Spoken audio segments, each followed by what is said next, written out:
class. My name is Teresa Chumacero, and today I will be presenting on Asperger syndrome. So let's go. What is Asperger syndrome? In short, it is a developmental disorder. The bearer thinks and perceives the world differently than other people.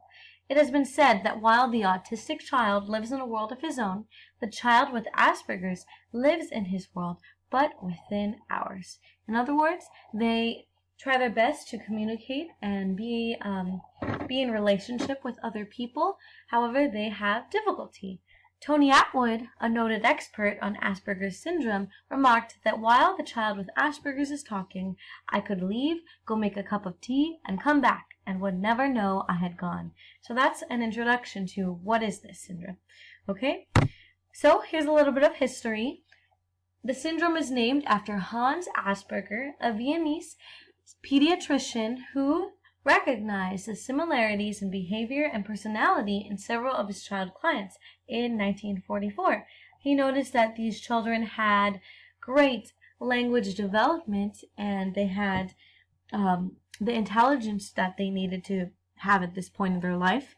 However, their personalities differed than other clients. He attempted to coin a scientific term to describe the children with these unique personalities. He suggested the term Autische Psychopathen im Kindesalter, and the German psychological term psychopathy translates into personality disorder in modern English. And this is actually quite different than the way we view and recognize Asperger's in our modern time.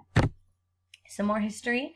In 1993, Asperger's syndrome was included in the World Health Organization's 10th edition of the International Classification of Diseases. In 1994, it was also included in the American Psychiatric Association's 4th edition of the Diagnostic and Statistical Manual of Mental Disorders. Both use similar descriptions for Asperger's syndrome, and it essentially solidified its existence in the health world. Asperger's versus autism. Asperger's has been identified as high-functioning autism, or a milder form of autism. But in 1994, the American Psychiatric Association's Diagnostic and Statistical Manual of Mental Disorders labeled it as a separate disorder entirely.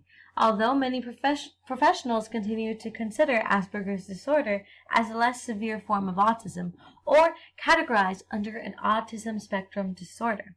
The major difference is that children diagnosed with Asperger's have normal intelligence and language development, whereas a child with autism, one of the diagnostic entities is a lack of language development and a lack of normal intelligence.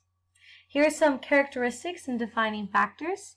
Unlike autism, in that individuals with autism seem aloof and uninterested in others. So, the child with Asperger's usually wants to engage in interaction with others, but simply does not know how.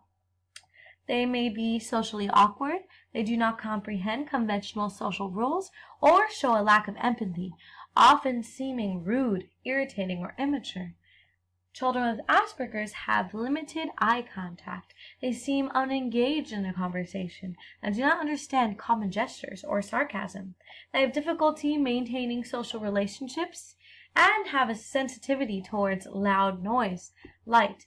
They even would be sensitive towards crowds of people.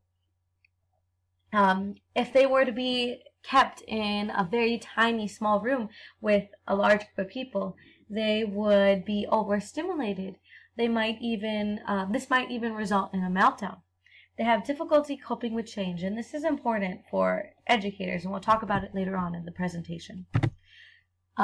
Some more characteristics for individuals with Asperger's. They have trouble with managing personal space. They have a failure of recognizing body language or verbal cues such as irony or humor. Essentially, they wouldn't understand when a person would like to discontinue a conversation, or if a person were telling them a joke. They need to be spoken to very literally. They have a narrow special interest, often age inappropriate. The interest of the particular subject may border on the obsessive. I find this quite fascinating.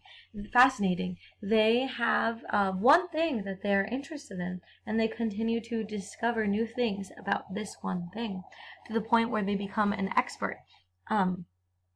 Often, this is associated with memory.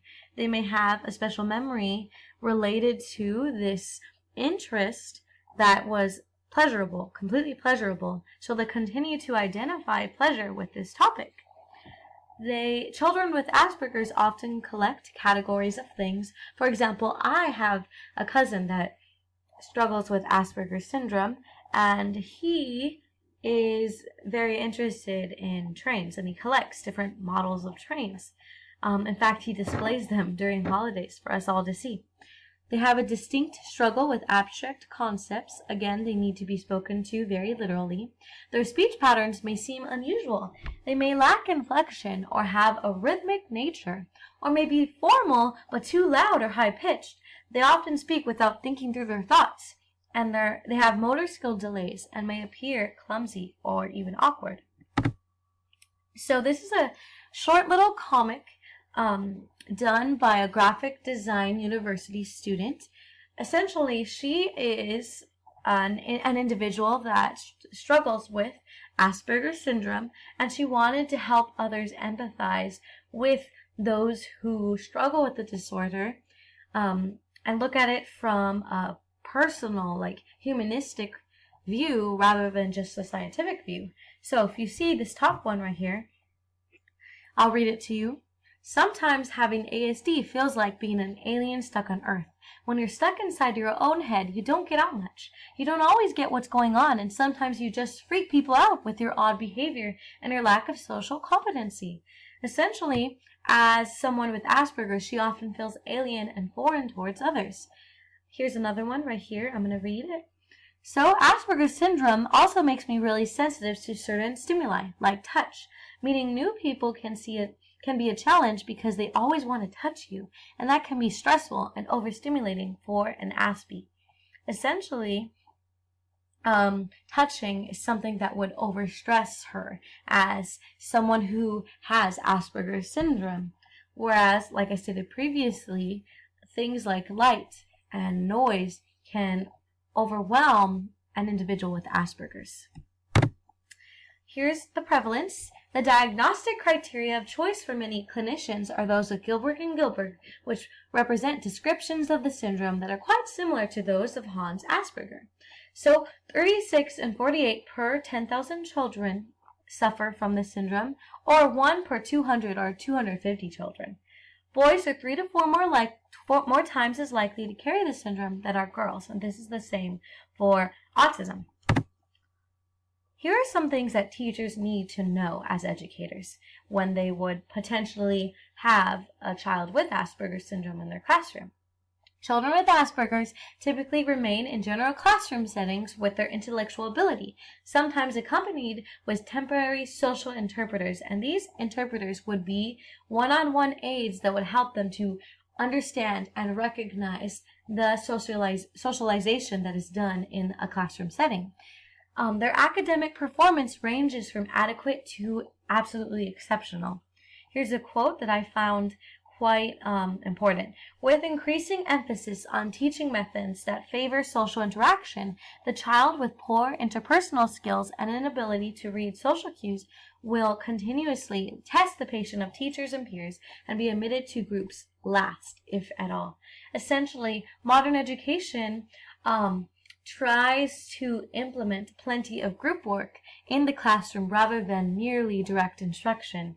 And although this is a good thing, the child with Asperger's syndrome would struggle with group work because they don't understand how to socialize.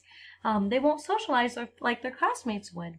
Lastly, these students are often unwanted at classmates' parties or at extracurricular events.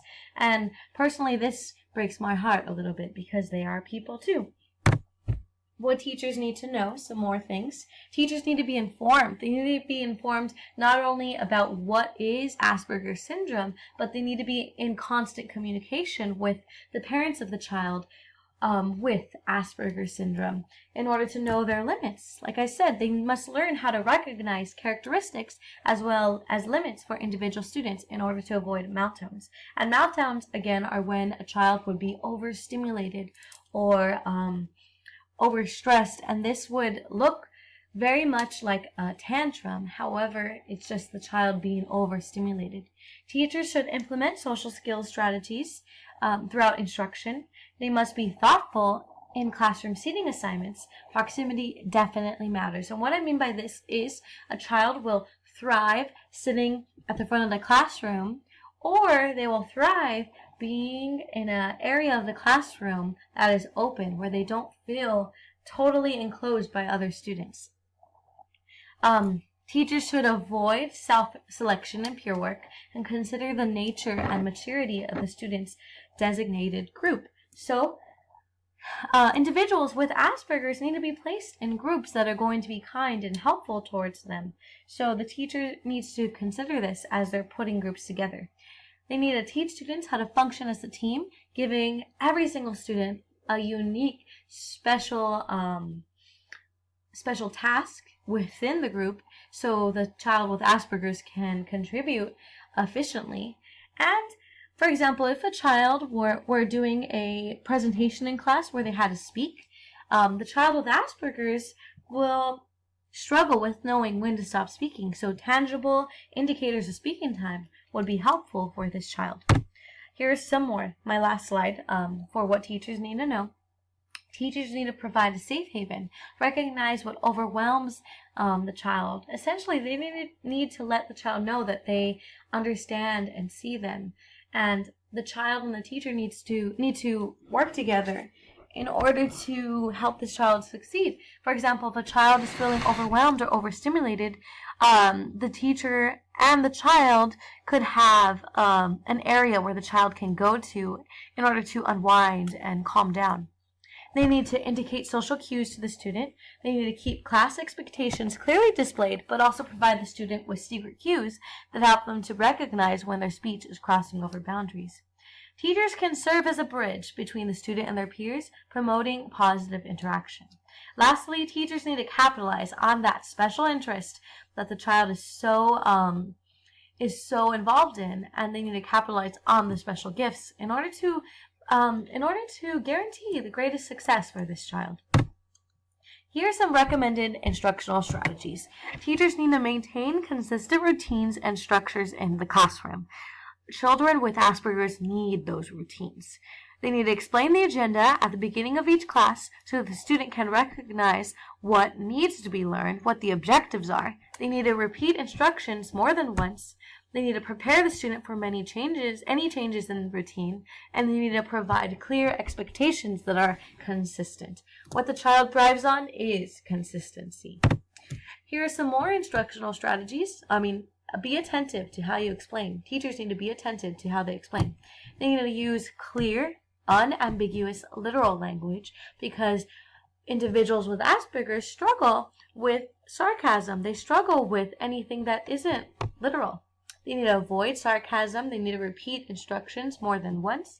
They need to use visuals and tangible props. So when they're explaining, it's beneficial for the teacher to hold something that the student can keep their eyes on because individuals with Asperger's often avoid eye contact. They need to explain metaphors, irony, etc. to the student.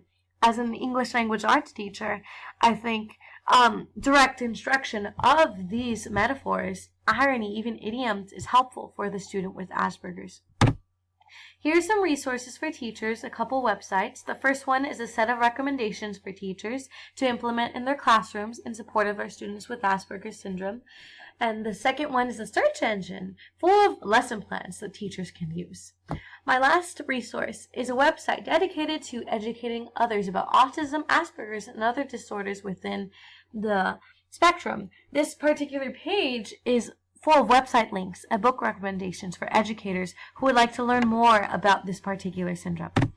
So here's a cute little comic for parents to laugh about their children, that perhaps the child could help wrapping the presents because they need help. They need routines. Here are my last resources for parents. The first one is a website with links and book recommendations, and the second one is advice. And here's some of the advice found there.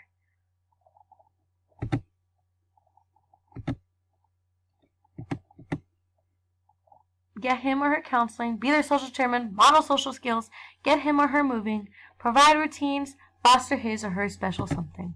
Thank you so much for paying attention to this presentation.